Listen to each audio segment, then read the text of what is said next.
एक मरतबा का जिक्र है कि हमने अपने एक सीनियर मैनेजर को दावत दी अपनी मैस में आने की कि आप मैस में आए और हमारे साथ लंच करें। तो वो आए, आने के बाद पूछने लगे कि यार ये रूम नंबर 4 किसका है। तो मैंने कहा जी रूम नंबर 4 मेरा है। तो बताने लगे कि यार पहले मैं इसमें रहता था और डेजर्ट कूलर होते थे, एसी नहीं होते थे, तो हम जो अपना दरवाज़ा है कमरे का इसमें ईंट लगा के रखते थे ताकि हवा पास होती रहे। तो उस पर वो एक वाक़या सुनाने लगे कि यार एक दफ़ा मैस में कोई मौलवी साहब टाइप बंदे आके रहने लगे, तबलीगी थे वो। तो वो करते ये थे कि जब हम दोपहर को आके सोएं, खाना वाना खा के अच्छी तरह हम सो जाते थे, और जब हम सोते थे तो वो आके हमारा पहले दरवाज़ा धड़धड़ाते थे कि भाईजान उठो, ज़ोहर का टाइम हो गया, जमात का टाइम हो गया, उठो। और जब हम नहीं उठते थे, ढीठ बन के लेटे रहते थे, तो वो कमरे में घुस जाते थे और हमें हिलाते थे कि भाई उठो, नमाज का टाइम है। तो वो कह रहे हैं कि यार हम परेशान हुए कि यार नमाज तो हमने पढ़नी नहीं थी, अब ये मौलवी से कैसे जान छुड़ाएं, कोई तरीका। तो कह रहे मुझे फिर एक आइडिया आया और उन्होंने ये किया कि उस आइडिया के तहत के पूरे कपड़े उतार के और अपने कमरे में जाके लेट के सो गए।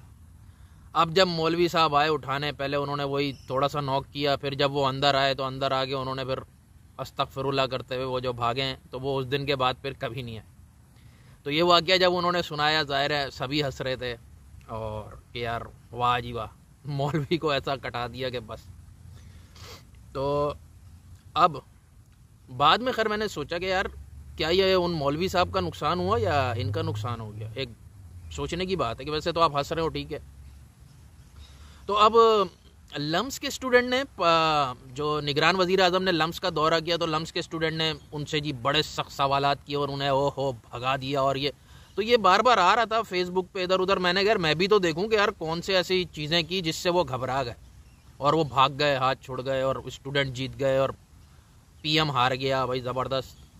तो मैंने जब सवाल देखे और वो पूरी वो देखी तो मैं तो हैरान हो गया कि भाई वज़ीर आज़म ने स्टूडेंट का बेड़ा गर्क कर दिया या स्टूडेंट ने वज़ीर आज़म का बेड़ा, मैं तो अभी समझ नहीं आया। तो अब क्विकली मतलब वो जो 3-4 मशहूर क्वेश्चंस थे वो देख लेते हैं कि यार बड़ा क्विकली, और उसके बाद मैं बताता हूँ कि एक्चुअली मैं बात करने का जा रहा हूँ। ये तो ऐसी मिसाल है, लम्स है तो कल शम्स होगा, कोई उससे हमें क्या लेना देना। तो मसलन पहले ने जी सवाल किया कि जी आप 50 मिनट लेट आए हैं और जी कितना कीमती टाइम ज़ाया कि आपको वक्त का एहसास ही नहीं है। ऐसा लग रहा है वो पता नहीं ना कौन सी दुनिया का एक रिहायशी है जहाँ वक्त की बड़ी पाबंदी होती है। शादी में जाओ वक्त पे आता है, कोई भी सियासी जलसा हो हमेशा वक्त पे शुरू होता है, वक्त पे ख़त्म होता है, पर पाकिस्तान वक्त पे चलता है। तो वो उसने सवाल किया 50 मिनट, ज़ाहिर है बहुत कीमती है उन स्टूडेंट्स के। उन्होंने आगे जाके नासा में ज़ाहिर है सीट संभालनी है CEO की। उस पर उन्होंने वज़ीर आज़म ने गंदा किया उनको कि भाईजान मैं तो आइनी जिम्मेदारी पूरी कर रहा था, ये मेरी आइनी जिम्मेदारी नहीं, और अगर आप लेट हो रहे थे तो निकलो भाई यहाँ से। वो उनको उसको गंदा किया, वो गंदे होके बेचारे वहीं सुमक के बैठ गए। तो इसमें वज़ीर आज़म की कहाँ बेइज्जती हुई, नंबर 1। नंबर 2, एक आंटी ने सवाल किया कि जी आप इलेक्शन क्यों नहीं करा रहे 90 दिन में आइन के तहत, ये तो आइन की खिलाफ वर्जी हो रही है। उस पर वज़ीर आज़म ने उनका भी बर्बादी फेर दी कि भाई आपको यही नहीं पता कि आइन में इलेक्शन कराता कौन है, इलेक्शन कमिश्नर कराता है या निगरान वज़ीर आज़म की जिम्मेदारी है। उस पर हम तालियां बजा रहे हैं कि यार वज़ीर, उल्टा उन्होंने सत्यानाश किया। तीसरा सवाल था कि भाई आप आए क्यों हैं। माशाल्लाह, क्या मतलब इतना जहन, बहुत ज़बरदस्त सवाल कि आप आए क्यों हैं, वाह वाह वाह वाह। उस पर वज़ीर आज़म ने उसका बाजा बजाया उस लड़की का।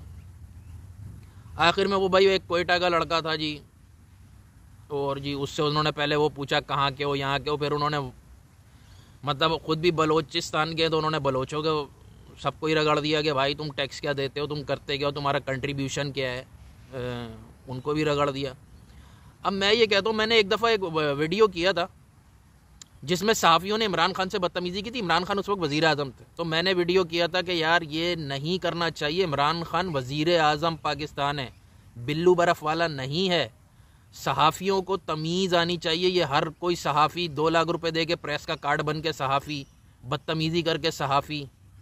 तो अब नया एक मुसीबत आने वाली है। वो बेचारे, मुझे बहुत अफसोस है, वो इमरान रियाज़ खान अब वो नंबर 1 पाकिस्तान का सहाफ़ी कहलाएगा। मारो मुझे भाई।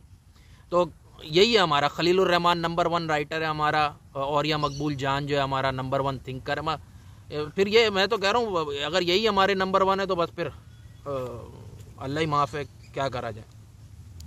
तो खैर कहने का ये मकसद है कि ये करते क्यों हैं। सहाफ़ी इमरान खान को बेइज्जत कर रहे हैं जब वो वज़ीर आज़म है, ये स्टूडेंट वो कर रहे हैं। तो एक तो वो तो चीप आपको शोहरत चाहिए होती, चीप किस्म की। लेकिन हम लोग वैसे भी देखते हैं कि यार वो जी शहबाज शरीफ प्राइम मिनिस्टर थे, उन्हें किसी ने हाथ बढ़ाया, वो इग्नोर हो गए, या मतलब किसी ने देखा नहीं, होता रहता है। या मोदी की देखते हैं कि जी वो मोदी ने हाथ बढ़ाया, वो हाथ अगले ने यूँ कर दिया, फलाने ने ये कर दिया, हम बड़ा खुश होते हैं इससे कि वाह यार वाह, किसी की बेइज्जती देखो कैसी हो रही है, ज़बरदस्त। तो ये आखिर क्या फेनामेना है, ये हम ऐसा क्यों करते हैं, क्यों खुश होते हैं कि यार वो देखो हेलीकॉप्टर से उतरने से पहले नवाज शरीफ साहब नाड़ा टाइट कर रहे हैं। और ये फॉरवर्ड वो लोग कर रहे होते हैं जिनकी मशीन कपड़ा चबा रही होती है हर वक्त, मतलब ये वो लोग हैं।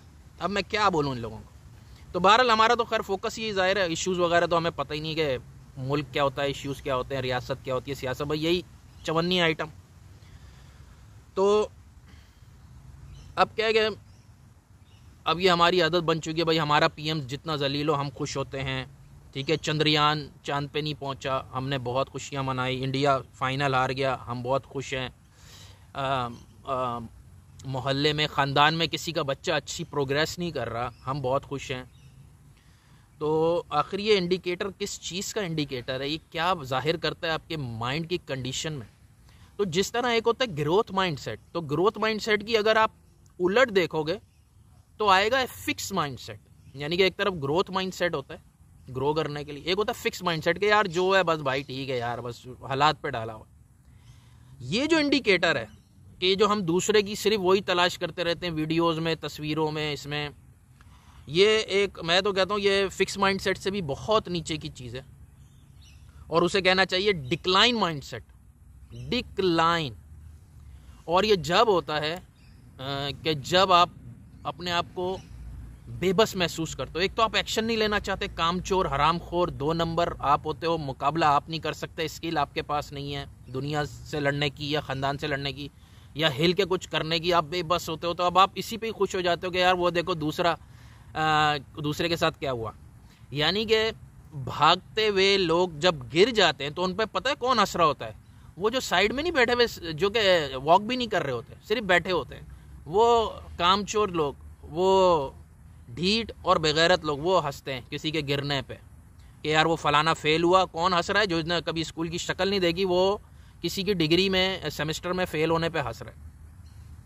तो आखिर में मैं यही कहूँगा कि लम्स के स्टूडेंट के साथ वही हुआ जो हमारे एक्स बॉस कह लें या हमारे सीनियर मैनेजर के साथ एक हुआ कि लम्स के बच्चों ने खुद कपड़े क्या उतारे, उनके तो खैर पीएम ने उतार दिए, लेकिन वो ये समझ रहे हैं कि हम कपड़े उतार के लेटे, मौलवी आया हमें देख के भाग गया, वरना मौलवी हमें ना सिर्फ नमाज़ पढ़ाता, कहीं सह रोज़ा या चिल्ले के लिए ना निकाल लेता, और उसके लिए हमें मुसलमान होना पड़ता। तो एंड में मैं ये कहूँगा कि भाई जब कोई बड़ा शख्स आए किसी के भी पास, जिससे अल्लाह ने इज़्ज़त दी है, भाई ये हम नहीं मानते, ये तो एक तो ये फजूल बात है ना कि यार मैं नहीं मानता तो जो भी है, कोई भी ओहदेदार है, आपको उससे कितना इख्तिलाफ क्यों ना हो, जब वो आए उसकी एक तो नंबर 1 इज़्ज़त और एहतराम करनी है। दूसरा, आपने ये सोच के रखना होता है कि यार मैं कैसे अपने सवाल को ऐसे पुट करूं कि जिससे जो है ना अगला जलील नहीं करना आपने उसे, अगले को फंसा के आपने या तो मुल्क का बेहतर, यानी कि मैं पीएम से कैसे सवाल करूं कि जो मुल्क की बेहतरी हो, पॉलिसी रिव्यू हो, कम से कम मेरे इंस्टीट्यूट की कोई बेहतरी हो जाए, नहीं होती तो कुछ स्टूडेंट्स की बेहतरी हो जाए, वो भी नहीं होती तो मेरी कोई बेहतरी हो जाए। तो आपने सवाल ऐसे पुट करना होता है। ये नहीं कि एक पीएम आपके पास आया, वो तो कुछ देने के मूड में, या कुछ आप उससे ले सकते हो, आपने उसको आप अपने हिसाब से अपनी दानिश में जलील करके भगा दिया। तो उस पर आप सोचिएगा कि कभी आप लोग कुछ चीज़ों पे खुश होते हैं, हंस रहे होते हैं, ये तो कौम का ये माइंड सेट हो चुका है, डिक्लाइन। तो इस पर ज़रा सोचें। अल्लाह हाफिज़।